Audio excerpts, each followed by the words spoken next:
Now, two men in Britain have been sentenced to 4 years in jail for trying to stir up last week's rioting using Facebook. Both men posted messages on the social networking site calling for their friends to join in the unrest. Well, they later said it was just a joke and no rioting actually broke out as a result of their posts.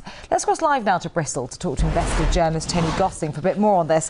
Many thanks for being with us here, Mr. Gosling. Now, 4 years in prison for a non-riot. Is this a fair sentence?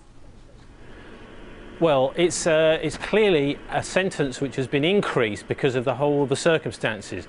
But I think it's a little bit rich of Jordan Blackshaw and Perry Keenan to say that this is a joke, because clearly in the sort of situation that we had here in Britain a week ago, for the people who were really afraid to go out because the mobs were rampaging around the streets as they were in some of our cities, this was not a joke at all. And I think actually it's quite right for the courts to take this very seriously. This is incitement to criminal behaviour, and of course these people should go through the normal channels and possibly go to jail for what they've done, which is inciting rioting. Very serious offence. And also we've got a situation also though where you know, David Cameron and the Cabinet, and particularly the City of London, the bankers, have also been doing looting of our economy. I mean, they've had these massive bailouts. They're using these bailouts to, what they're actually doing with that is to lobby the government for more and more power and less restrictions on what the bankers are able to do. We're now in this banking death spiral as a result. So you can see that there's a certain amount of hypocrisy from the government to actually to criticise these two individuals. OK, well, Mr. Gosling, let's get back to these riots. It was pretty clear, wasn't it, that the police couldn't get those riots under control last week. So are they now perhaps taking these arrests too far? As you say, it was only incitement to causing violence. So, I mean, for example, one 22-year-old man is now in custody for stealing, I think it is 2 scoops of coffee ice cream after rioters smashed into a car.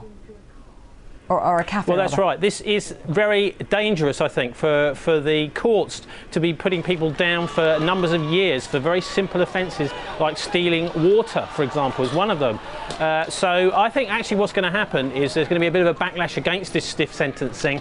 The way we actually decide way people are sentenced in this country is in itself is quite controversial. Lord Leveson, who's in charge of the Sentencing Council, is actually a close personal friend of Elizabeth Murdoch, and so there are questions about his judgment and the judgment of those who are deciding in Britain how our people are sentenced.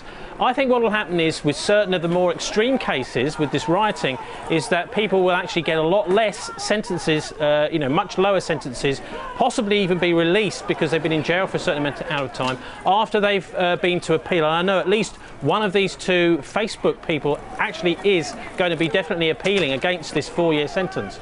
Now let's talk more about the issue of Facebook and Twitter and other social networking sites and all of this. The British Prime Minister has said that the free flow of information can be used for crime. And could the government now be trying to take control of these social networks, do you think? Well, I think to a certain extent behind the scenes there already are controls on them. I think Facebook have done everything they can to make sure anybody, even underage people, are part of Facebook, which is really terrible. I mean, there shouldn't be, you know, sort of 11, 12, 13-year-old children using these kind of social networking sites. And I think actually it's quite sensible to make sure that the rules that already exist are enforced. But the last thing we need is a knee-jerk reaction against our ability to communicate. It's quite clear we have to separate the difference between ordinary communications and those kinds of communications which involve incitement to riot, incitement to other kinds of criminal behaviour, and of course the kinds of things which are actually part of a conspiracy, such as the phone hacking scandal. It's now become clear there were communications going around on email to do with hacking into people's phones, and that was actually a criminal conspiracy, as we'll see in the months to come. So I think we've got to separate the two.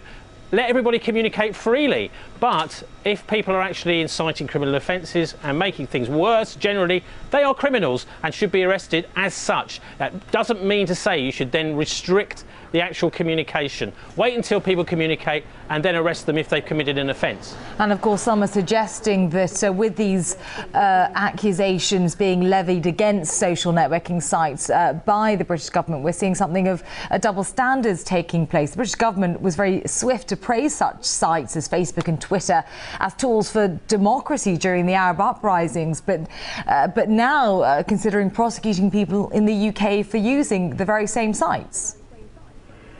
Well, one of the ironies of this is, as you try and restrict these internet sites, what happens is that actually, if for example, as the Egyptians did when they closed down the internet in certain places during the Tahrir Square, the uprising earlier this year, is that people actually come out on the streets and they have a chat anyway. I think this is being used actually, as you are hinting at there, as an excuse to regulate more government interference in the way we communicate, which I think would be a terrible thing. And I think it's a bit rich coming from David Cameron, who and the government, I mean, who are many of whom we're talking about George Osborne, Boris Johnson, David Cameron, who were members of this elite Oxford Bullingdon Club.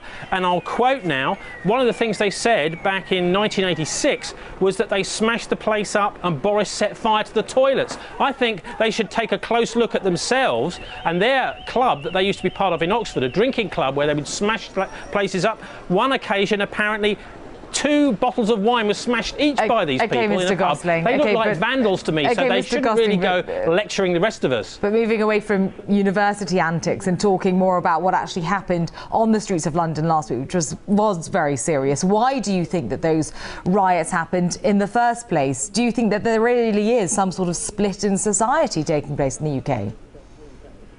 Well, I think to a certain extent people see the looting that's been going on by the bankers and by the politicians, colluding with them, actually allowing them to get away with it by big corporations, and they're angry. This is one of the reasons they're out on the streets, but of course there's no real excuse for this criminal behaviour.